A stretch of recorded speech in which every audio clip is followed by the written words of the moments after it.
back. This is Boomer Life on CL 650. And touch the sound of silence. You are listening to Boomer Life on CL 650. George Gordon here today. We're talking about the dramatic effects of hearing loss and the solutions that you will find with NexGen Hearing. And joining me in studio is NexGen's Dr. Ted Venema. Now, Ted, you have often compared hearing loss with vision loss. Yeah. Tell me about that. Tell me your analogy. I think the two should be compared because when you know who you're not, you have a much better idea of who you are. And hearing loss is vastly different from vision loss. Let's start out by people believe what they see. And you can see vision loss. You see the white cane, you have people arm right out, can I help you? You know, everyone's good about vision loss. Everybody's heard of nearsightedness, farsightedness, bifocals, contact lenses. You walk into an optometry shop and people are joyfully trying on glasses, and you know, hearing loss is so terribly different. What's wrong with the eye, with vision that goes wrong is the eyeball is too long or too short. Now the light has to get focused. We'll describe vision loss and then contrast it to hearing loss.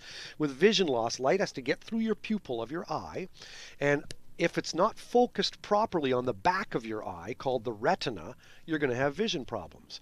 And the retina, in one sentence, changes light into electricity. And electricity is the language your brain understands. So without the retina, you're blind. But the trouble with vision loss is when the light isn't focused properly on that retina, you need lenses to correct that focus so that the light falls properly upon the retina. And then God's in his heaven and all's well with the world. You can see. Hearing loss. So the problem with vision loss is light isn't getting to where it's got to go. With hearing loss, that's not the case. Yeah, some people have wax in the ears, but a nurse or a doctor can clean that out. That's easy peasy. Some kids have middle ear infection. That little room behind your middle ear that houses the hammer, the anvil, and the stirrup. Kids get earaches often, and earaches are an infection of that middle ear. And they get that because their faces are shorter, and the eustachian tube from the back of their throat, when they get a sore throat, that infection can easily get to their middle ear because it's more horizontal in kids. They have shorter faces. With adults, we got longer faces. And so the tube from the back of your throat, eustachian tubes, going up to your middle ears is more vertical. So we've got gravity working in our favor. So that's why adults don't get ear infections as often. And that's only like 5% of hearing loss, though. With 95% of hearing loss is damage to the inner ear. The outer ears just gather sound. The middle ear has the little bones and is a little room that's connected to the back of your throat. The inner ear is that snail-shaped cochlea, C-O-C-H-L-E-A, cochlea, and that's Greek for snail shell. It's tiny. It's about the size of your pinky fingertip. All right. And as I said earlier, it's got 15,000 tiny little hair filaments in there. Now, that's what gets damaged with hearing loss. So you can think, and those hair cells, that cochlea changes sound into electricity. And again, electricity is the language your brain understands. So whereas vision loss, 95% of vision loss is a problem of light not getting to the retina where it's got to go.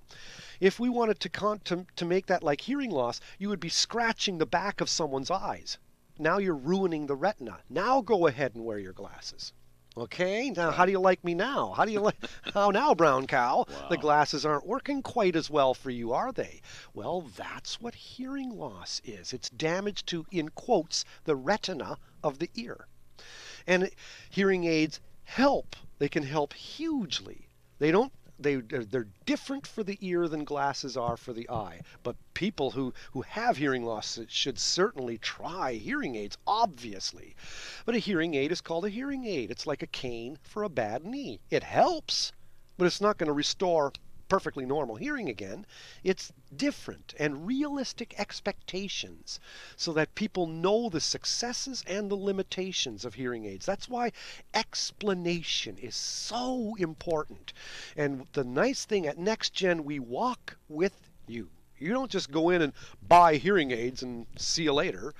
We walk the walk with you. We'll see you after the first week. How are you doing? Any questions? Need any adjustments? After week 2, come on in. Let's see you again. How are you doing? Hearing aids are programmed on computers. They're digital. They're programmed by Bluetooth. It's phenomenal that what's happened in the last 10 years in hearing aids. So, but the nature of damage to the ear is so different than the nature of damage to the eyeball. And that's the public knows so much about vision and vision loss, but the public really doesn't know the same amount about hearing and hearing loss. And it's an invisible problem, and people believe what they see. And so hearing loss gets swept under the carpet by teachers of children and by children of their parents who are suffering from hearing loss. Because, the person's just beginning to lose it. Well, not really. How about checking the hearing? Maybe they're just not hearing you, So the first thing to do when someone's being suspected of having problems with cognition or whatever is get the hearing checked. Bring the sounds of life back to them, for heaven's sakes. But it's likely going to be somebody else who will see or understand that there's a hearing problem before the person themselves. Yes, right? Because hearing loss is the one deficit that affects not just the person who has it, it affects significant others around him or her. Because hearing loss affects communication. It's a real... You've been at this a long time. You must have seen cases where... and I know you're not a psychologist, but where people who are coming in, they're getting fitted, their hearing is better, their life must get better. I would think, especially for, I'm guessing, for couples who are older, maybe the kids are gone, and it's just you and her or vice versa. And if you can't communicate, hearing aids can be a game changer. I've watched it happen. I've watched it happen in a young guy who was a shipper receiver at a warehouse. And he had about a 50% hearing loss across for both ears. Wow. And he'd been getting along through high school and without any hearing aids, but his struggle to hear was always, he was always struggling to hear. And he came in for hearing aids, and his wife, of course, was the one bringing him in, as is typical. And, we saw him after his 3-week trial period and stuff, and his wife said he's a different person. Like our whole relationship has changed for the better. He just is more aware of what's being said around him. It's just a total game changer. Self-esteem. Yeah. Everything is wrapped inside that. I think hearing is an unsung sense. And it's not seen, and therefore it just isn't dealt with. Out of sight, out of mind. Is part of it too the stigma? Oh yeah, absolutely. Hearing loss. The word's deaf and dumb. Yes. You just look at it. I remember that from being a kid. Well, yeah, it's a. It's a matter. You deaf or can't you hear? That's use your brain for something other than holding your ears apart. But it does, because when you're missing the communication, you're missing the message. And when you're missing the message, your grades go down. Your performance goes down. It is associated with aging in a way that vision loss isn't. Well, vision loss hits you at age 40. Okay, that's when presbyopia hits. Your arms aren't long enough to see the page. No stigma in that because it's so common. Hearing loss hits you when you're in your 60s. So yeah, it's more associated with frailty, infirmity, and age. And it's unfortunate because guess what? The demographics of the baby boomers, I'm there now. I'm 60, and we're all there. We're coming there now. And the bulge of the elderly population, the senior citizens, is growing immensely. And it's sad to see that people aren't trying hearing aids when the roads have been opened for them to do just that. I want you in our next segment to take me through what it's like to go in and go through a hearing test. That'd be a good idea. Maybe demystify that. Let's do that. We'll be back. You're listening to Boomer Life on CIL 650. I'm George Gordon. Today we're talking about the dramatic effects of hearing loss and solutions you will find with NexGen Hearing. We're talking to Dr. Ted Venema. Now, before we go, okay, let's go back over. I was so thrilled for Mark to be talking about the expansion, the joining of mainland hearing, and dozens of these outlets that are going to be all over not only the lower mainland, But on the island and in the interior. Yeah. Mainland was always around the lower mainland area. They have set offices around here. And NexGen was on the island and also in the interior. And now they're amalgamating and under one roof called NexGen.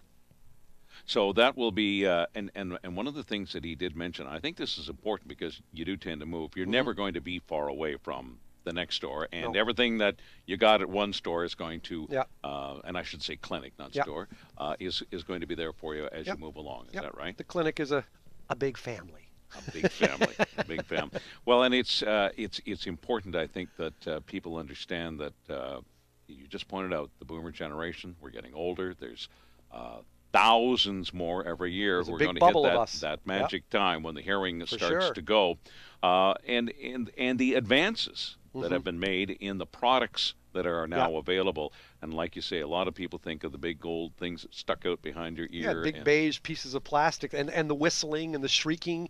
And by the way, digital hearing aids have anti-feedback. You know, that whistle is gone. That's right. We don't have that anymore. They cancel it out. So they're pretty small, too. They are. You wouldn't even know. You wouldn't even know the person's wearing a hearing aid. I could have walked into this studio today wearing hearing aids, and you would never have known. And again, that comes back to sort of getting rid of the stigma. You know, if you can't see it, then you don't really know the person. Yeah, it's the hearing test is unique. We test the right ear and the left ear separately, and you're wearing headphones. And the audiologist or the hearing instrument specialist, there's two groups of people that work with you, but they're both well equipped to test hearing on adults. And you're going to be presented tones, and you're to raise a hand or push a button whenever you hear the tone. And the idea is to figure out what's the softest level it takes for you to just barely hear. And they test you across the pitch range from low C in music to middle C to high C, and octaves going higher. So we test the bass, the mids, and the treble pitches, all the way through the pitches of speech. And we test the decibel level required for you to just barely hear. We test the right and left ear separately, and we get an idea of what's called the audiogram. And it's got X's and O's on it. The O's are the right ear and the X's are your left ear. And we explain the degree of your hearing loss and the type of hearing loss, and it's usually presbycusis, and the slope, like where it goes down in the treble. And then you can see the sounds of speech overlaid, and it'll explain exactly what sounds of speech are easiest to hear and what sounds of speech are harder for you to hear. All right. When we come back, you're going to walk me through the actual test. I'm going to ask you a couple of questions, like who loses a hearing more quickly? Is it male, female? Which ear seems to be worse than the other? When we come back, you're listening to Boomer Life on CL 650. We're talking with the good folks from NexGen Hearing. You can get more information about what they do at nextgenhearing.com. This is George Gordon on CL 650. Canada's only weekly radio show dedicated to the baby boomer lifestyle. This is Boomer Life on CL 650.